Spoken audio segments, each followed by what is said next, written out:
Right now, we want to welcome Luke Duecy from KIRO Newsradio, reporter. Luke, welcome to the show. Hey, thanks for having me. Tell us what happened. First, tell us why you were at the holding area for those Teslas in Soto. Bunch of Cybertrucks, 4 of them, I believe.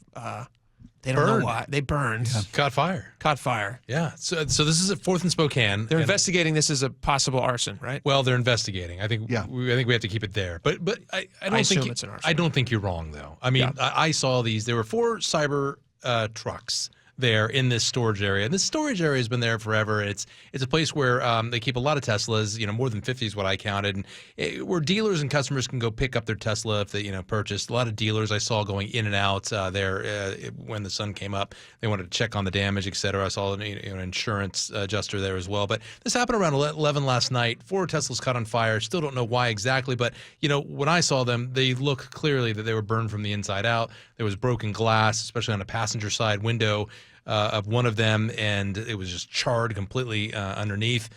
Seattle's energy response team also was there because of lithium-ion batteries. Right, those are dangerous. Super dangerous. Cause is still under investigation officially. However, there's been a rash of attacks and vandalism against Tesla across the country recently. You probably heard about a lot of these, everything from people keying Teslas to graffiti. To a person who fired 7 gunshots at a Tesla dealership in Oregon just recently, hit 5 cars, to a woman in Colorado who tossed a Molotov cocktail at a dealership there. So under investigation, but I don't think a lot of people would be surprised if this was another one of those iterations and it happened here in Seattle. There's a lot of protests happening right now. There was one in Redmond the other day, I believe. There was all over the country. It seems like every Tesla dealership to some level has been targeted with protests. Well, not just Tesla, SpaceX. Yeah. There was also a guy, we had a story last week about a guy slapping anti-Elon stickers on the back of a Tesla Cybertruck, just sticking it to the man, I guess. It's all anti-Elon Musk and Elon Musk backlash that you're seeing in all of these. And now we have this incident of 4 Cybertrucks just on fire. And these are brand new vehicles, right? It's not like there was a mechanical issue. These are brand new These vehicles. are boats that come right off the boat. And they go into this holding area, this storage area, and when because if you've been to a Tesla dealership, they don't have cars on the lot. It's a showroom, right? And then you buy one, and then the cars are somewhere. Well, that's where they are in areas like this. Gotcha. So that's why you're there. That's why I was there. And then what happens to you while you're there? Can you tell us that? Yeah, I'll tell you about it. We got into a little confrontation. I will. Let me preface this by saying this. In this day and age of being a journalist, sometimes out in the field, especially if you're in a place like Soto, early morning, it's dark out. You take precautions, and it's always better a lot of times if I know I feel more comfortable if there are other news crews around, and quite frankly, we kind of look for each other, and we set up in the same spots oftentimes because safety numbers, safety. We don't have marked cars anymore. It used to be you'd drive around town and it'd have the TV logo and stuff on the station calls. Unmarked cars these days. People keep a low profile because you never know what's going to happen. And I think this is one of those instances where a gentleman drove up to the scene. I assumed he was with Tesla. I don't think that's the case at all. And he wanted all of our cars out of there. This is a public area on a dirt road with potholes, but he wanted all of our cars and vehicles. Get them out of here.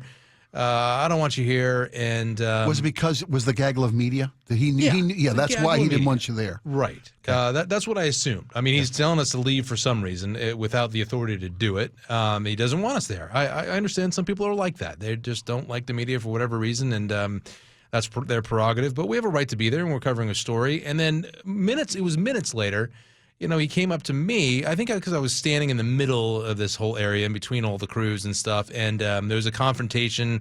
A lot of F-bombs were thrown my way, and this ramped up very quickly. And at one point, and I think this is what you're getting to, is that, I saw this person looking at me, making a threat or a promise, that something will happen to me if I try anything, which I wasn't going to do. If you try any reporting. Right, try reporting. And he was reaching, behind him underneath his vest at his waistline, as if there was something there, and which in the moment wasn't very concerning. You're just there in the moment, and things are going on, and I saw something by his side that looked shiny to me. I think it was a knife, and the whole time this is going on, I'm actually ready to do a live shot. So I'm engaged with the studio. I'm on the line, and and they hear me, and they have to delay the story. And I hear in my one ear I've got this going on, and in my other ear I hear Charlie Harger anchoring saying, "We'll get to Luke Duecy in just a second. We got some difficulties," and so this thing with the reaching back and the shiny thing happens, and then it goes away, and then literally 5 seconds later I'm on the air giving a live report. Is your what's like your what's your demeanor at this point? Because you thought it was a knife, right? He had a knife at his side. You think it was a knife? It looked like a knife. I think so. Yeah. That's not a knife. That's a knife. Yeah. Do you have the officially issued KIRO 973 blade? Do you have the media? I ask in jest. That is a thing. I ask in jest, but do you feel safe when you got to report these days? Because there is a national backlash from a certain segment of society against the media. There is. You're always, especially that hour of the day, your head's always on a swivel. Always on a swivel. Yeah. You always got to be careful. Who's targeting media with knives? This guy's clearly a crazy person. He was angry about something. Maybe he felt Spike, threatened. you're looking at me like I'm going crazy. Who are you talking about targeting media with knives? No, I'm not saying is this happening all the time, but I'm not saying ever. The media has been vilified to a segment of society. The media vilifies themselves. Luke's not media. Luke's a good reporter. We're talking about mainstream. I'm not talking about Luke. I'm talking about all those back there with the cameras. The enemy of the people. I'm doing air quotes. You've heard it before, right?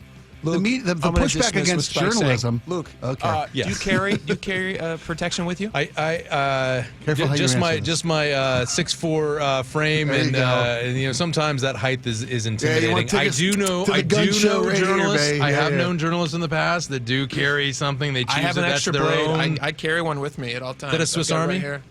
That's nice. Is that what he gave you? Usually I do carry a knife around town and stuff, but that was like, what that stemmed from was from COVID, so I could open up so many boxes. Oh, is that what it's from? Yeah, they just kind of. Not to keep yourself safe, just to make sure you get your Filson deliveries knife. on I like time? my Filson knife. It's a nice knife.